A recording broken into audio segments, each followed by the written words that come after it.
Hey everyone, my name is Wedge. I'm not even sure where to start with this video. As some of you already know, the Amonkhet masterpieces were just revealed, but they aren't called masterpieces, they're called Invocations, and they are not what you'd expect out of a magic card, let me just tell you that straight away. So without further ado, we have a lot to go over and a lot to talk about, so prepare yourselves, because you're really not ready for this. Say hello to Wrath of God, one of the Amonkhet invocations. As you can easily tell, there are a number of fundamental differences between this card and the cards we're used to seeing, even masterpieces. These invocations will function the same way masterpieces and expeditions functioned. It'll be like scratching off a winning lottery ticket. Now, I'm sure there's a lot going through your mind and you have a lot to say, but here's what we're going to do. We're going to quickly go over all the invocations so everyone knows what we're getting, then we'll talk design, because believe me, I have some stuff to say, so stay tuned for that. We'll begin with Austere Command, hugely popular commander staple. The command is at its highest price in years, and combined with that bomb artwork of an Amonkhet god, I think this is a pretty decent start. Whether you're playing a Loro, a Traxa, or anything else, I'm sure some of you will want this pimp command, especially since Lorwyn foils are $30, so nothing to scoff at. Let's move on. Aven Mind Sensor is getting a swanky new invocation reprint. The art, awesome, but here's the thing. Aven Mind Sensor is a card that absolutely needed to be reprinted in something like Modern Masters 2017. It's only ever been printed in Future Sight, and foils cost $40 each, so I would think that this version of the Mind Sensor, while polarizing, obviously, is still going to garner some attention. Modern players should be happy, I guess. Containment Priest has some creepy artwork. I don't really know how to explain this, but that head is really freaking me out. Seriously, it gives me the shakes. Anyways, despite its printing in a Commander product, the Priest is hugely popular in both Legacy and Vintage, and there's no foil version to speak of, so while a non-foil copy will only run you about $10, I can't imagine the premium on this version of the card. Eternal players love their foils, especially when there are, no other options. Loyal Retainers is making its triumphant return since being printed in the Commander's Arsenal years ago, and Portal 3 Kingdoms years before that. Over $20 each for the Arsenal version, the Retainers has retained its price mainly due to lack of supply. With this new printing, I wouldn't expect any price fluctuations, but I would expect that more players who didn't know about the Retainers will know now. That's the thing about Portal cards, most players don't even know half of them. It's like Kamigawa, but way cooler. Another card that has a huge foil multiplier on it, Worship, is coming back. I think the art's a bit awkward, but I understand it. Now beyond that, there isn't much to say here. It's played in Modern a bit, some Commander, but not a whole lot. It's definitely one of the less impressive invocations, but foil 9th edition Worships, the newest reprint, still cost almost $50 each, so if you do open this, cha-ching. Next up is Consecrated Sphinx, not particularly popular in Modern, Legacy, or Vintage. The Sphinx gets all of its fame from Commander, where it's a staple among staples. Honestly, that format is keeping the Sphinx's price alive. Believe it or not, this Mirrodin Besieged Mythic still costs around $20 each, with foils around $50 each. If you're a Commander player and you're looking to pimp out your deck, looks like you have a new alternative to the classic Sphinx. If this is something that you're into, good luck. I don't imagine this being one of the more expensive invocations. Should be relatively affordable, all things considered. And it looks like Counterbalance is back for the first time since its original printing back in Cold Snap. I'm sure most players would have liked to see this in Eternal Masters last year, but we can't have everything now, can we? Anywho, Counterbalance is a popular Legacy staple, and I do find this art intriguing. Plus, since foil Counterbalance is almost $100 each, you'll be pretty happy to open this in your Amonkhet packs. I'll tell you what, night and day between these two versions though. I mean, wow, it's kind of jarring. I knew they'd bring Counterspell back one day, I just didn't imagine it would be like this. The art is phenomenal, incredibly vibrant, everything I'd expect from a Counterspell reprint. The problem? There are plenty of foil Counterspells out there now. Between the F&M promo, the NPR promo, and Eternal Masters alone, the price on foil Counterspell isn't all that impressive anymore. When you open this, it'll probably be one of the cheaper invocations, but it's still one of the best in my opinion. Who knows, maybe its sheer popularity will drive its price to Kingdom Come. That's both good and bad, I suppose. It's kind of always a conundrum, but let's keep going. Cryptic Command is back. No idea why, but I'll take it, I guess. Wow, these modal spells.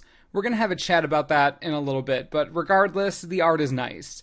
Cryptic is a $25 card still, which means that the Invocation is going to be worth something if you open it. If you play any type of blue-based control deck in Modern, or you know anyone who does, they may be interested in this, as that is really the only place this card sees play besides, the thousands and thousands and thousands of Commander players who love Cryptic to death. So yeah, I think you'll be opening some solid value with this one. It's a good inclusion.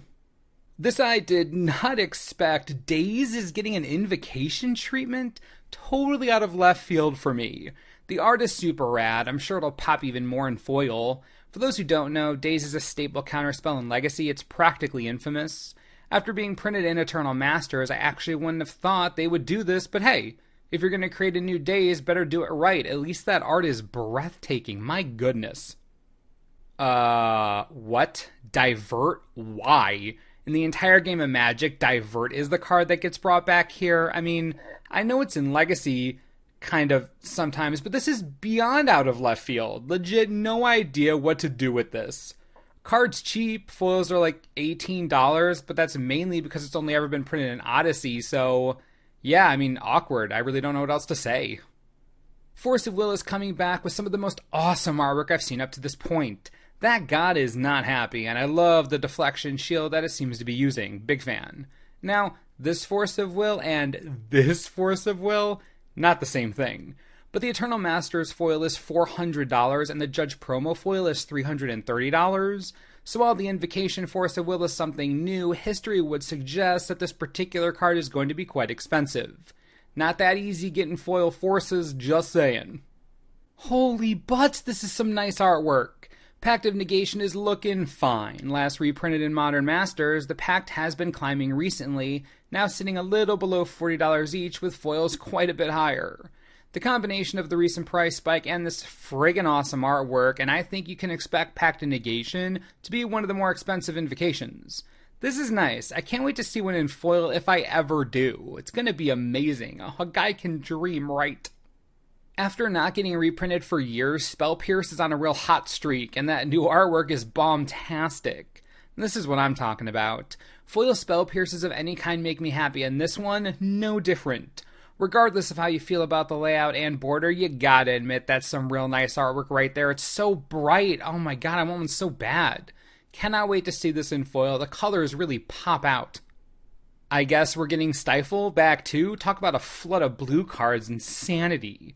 The card's value crashed after Conspiracy 1 came out, and it hasn't recovered since, but it's still played a bit in Legacy and Commander. So while the draw for this card isn't the highest, there are those who will want it. It'll probably be one of the least expensive invocations, though. Wow, okay, I can barely read this. Attrition is back, and that's a huge nod to Commander, as Attrition is one of the more popular black enchantments in the entire format. You can thank Marin, Gave, and many others for that.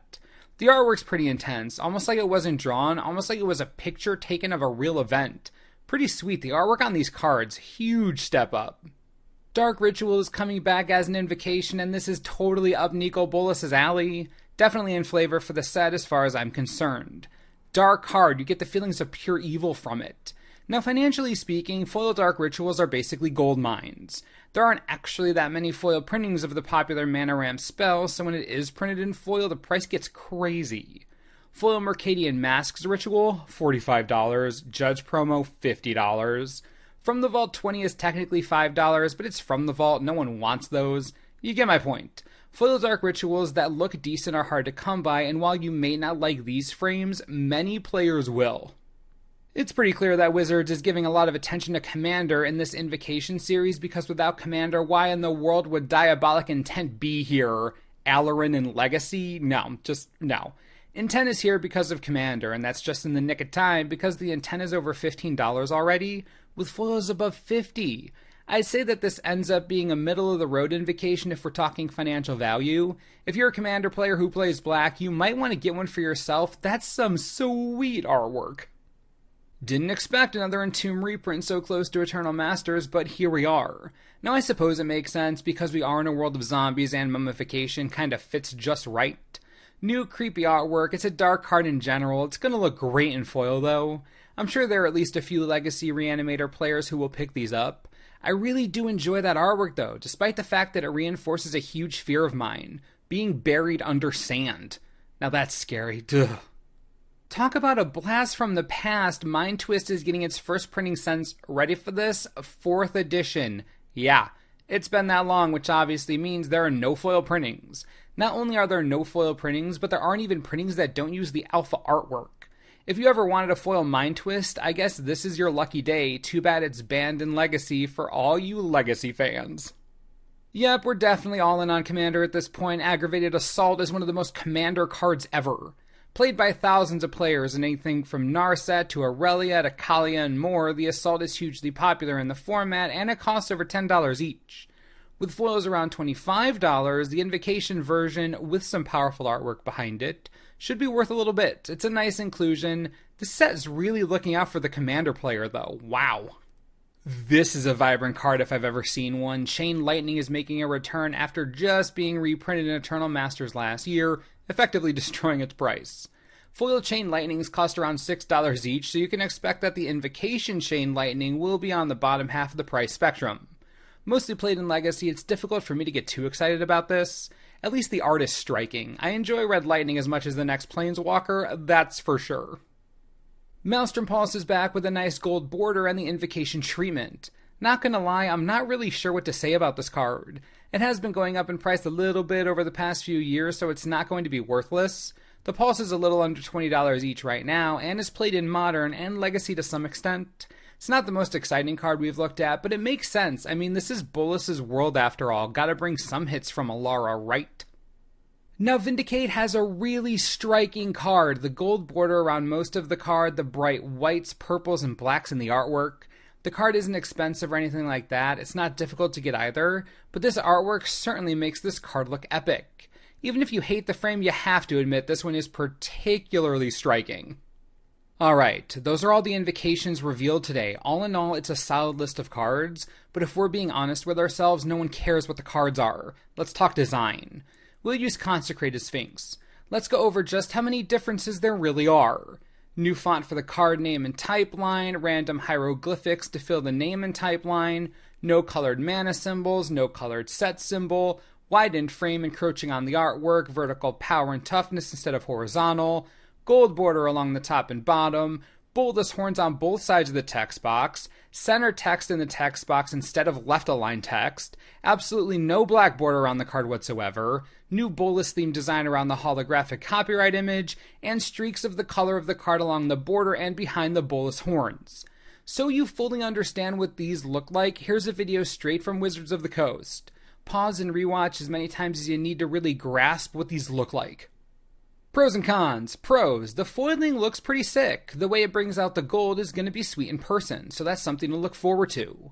Also, I think the artwork on most of these cards is a slam dunk. High quality, powerful images that help to show us what this plane is really like.